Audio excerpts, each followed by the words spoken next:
Good morning, Algebra 1 students. I hope you enjoyed the video on parabolas. Khan Academy is an incredible resource, and I think that you'll completely enjoy watching it and learn a great deal from it. They will also give you a lot of things that I have not taught you yet, but that will help prepare you for the next section. Before I launch into 10.2, which is really the lesson that we need to do today, I need to review 10.1.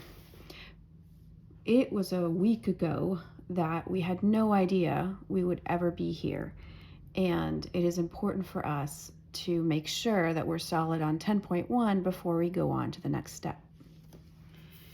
If you remember, we are studying parabolas or quadratic equations. And I'm gonna just redraw one.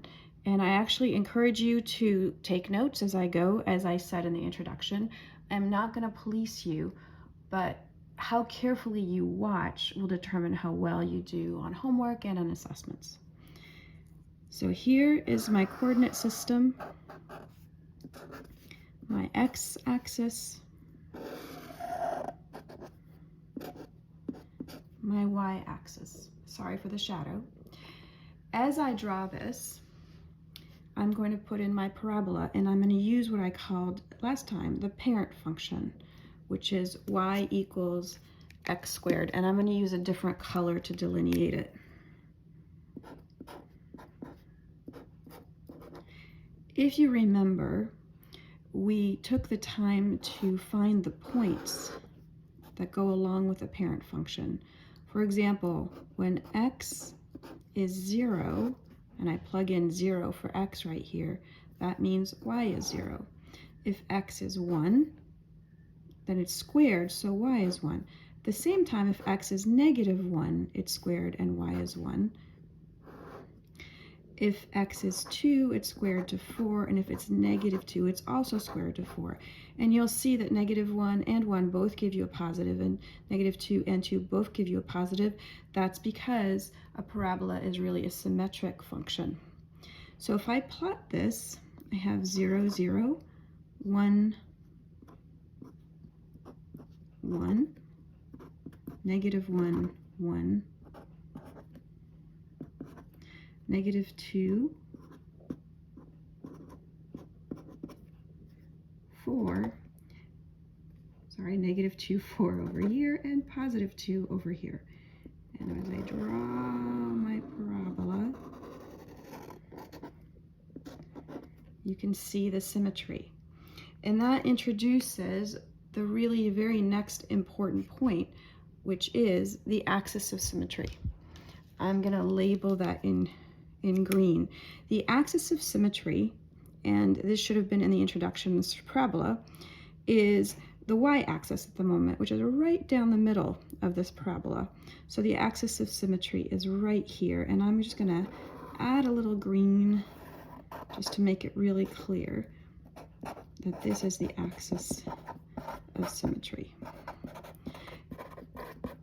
This is important because in 10.2, I'm going to show you how to define what that number is, and the second part of this, which is this little point, the very tip of the parabola, which is called the vertex.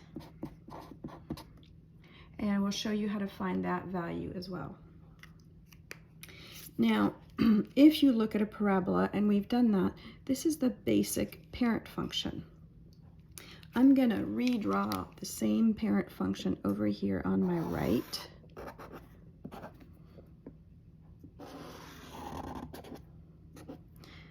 And this is my,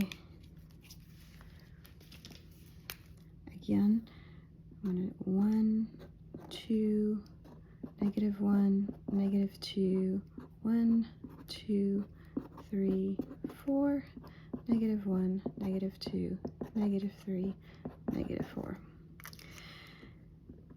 And I'm going to just redraw this function, because what we're going to do is compare other functions to this parent function, y equals x squared. The first comparison is what happens if I stick a negative in front of this x. what happens if instead of y equals x squared, I have y equals negative x squared. If I do that, and I have, again, I will just do my little chart over here on the right, I will notice that I really have a flip. 0 will still give me 0. But then if I put in a 1, I get 1 squared, but remember the negative is done after the squaring, right? Order of operations. So 1 squared with a negative in front gives me a negative 1. Negative 1 squared, right, with a negative in front is also going to give me a negative 1. 2 squared will give me a 4, and then it's negative, so I'll get a negative 4. And negative 2 squared with a negative in front will give me a negative 4. So literally, I have the exact same function, just flipped. I have a 0, 0, 1, negative 1, negative 1, negative 1, 2, negative 4, and negative 2, negative 4.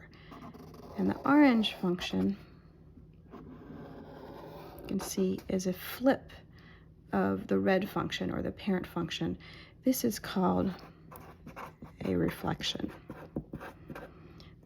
When I compare y equals negative x squared to the parent function, it is called just a change in terms of reflection. And if you want to be specific, and you will need to be specific as you go forward, you want to say reflection over the x-axis, because it's flipped over the x-axis. Next, we're going to look at what happens if we put a number in front of x squared. And so again, I'm going to have my parent function, and I'm going to come down below, and I'm going to redraw my axis, because the reason I redraw it every time is because we're trying to compare.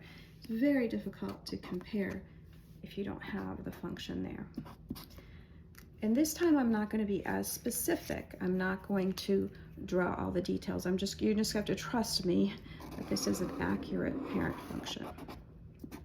So this is going to be my y equals x squared parent function. What happens if I have a, and I'll do this one, let me think about my colors, and a light blue. Hopefully you can see. Y equals 2x squared, just to keep it simple. Well, again, I'm going to draw my little chart, and if x is 0, y is 0, no change. But if x is 1, well, 1 squared is 1 times 2 is 2. If x is negative 1, negative 1 squared is 1 times 2 is 2 also. So you're going to see if this was 1, this is going to be up here. If this is negative 1, it's going to be up here. If this is 2, we're going to get 2 squared is 4 times 2 is 8. It's going to be, instead around here, way up here. And negative 2 the same. And so you're going to get this function that starts at the same point, same vertex, right? They start at the same point, but it goes up much more steeply. So when this number, in other words, this number here, and we're going to call this a, because we're now dealing with the equation y equals ax squared. So when this value a is greater than 1, it's going to be a stretch. And you can imagine stretching your arms up to the ceiling as an example. If, on the other hand, this value is greater than 0, but it's less than 1, we're going to call that a shrink. Okay, and that means essentially a shrink is going to look like this. Let me find let's see, an orange marker. And you'll see that if it's a is between 0 and 1, so this is going to be a shrink, and the blue value that I put up here is a stretch. I'm going to stop here basically because I'm out of space and I'm going to switch papers. This is the first part of lesson 10.1, part 1.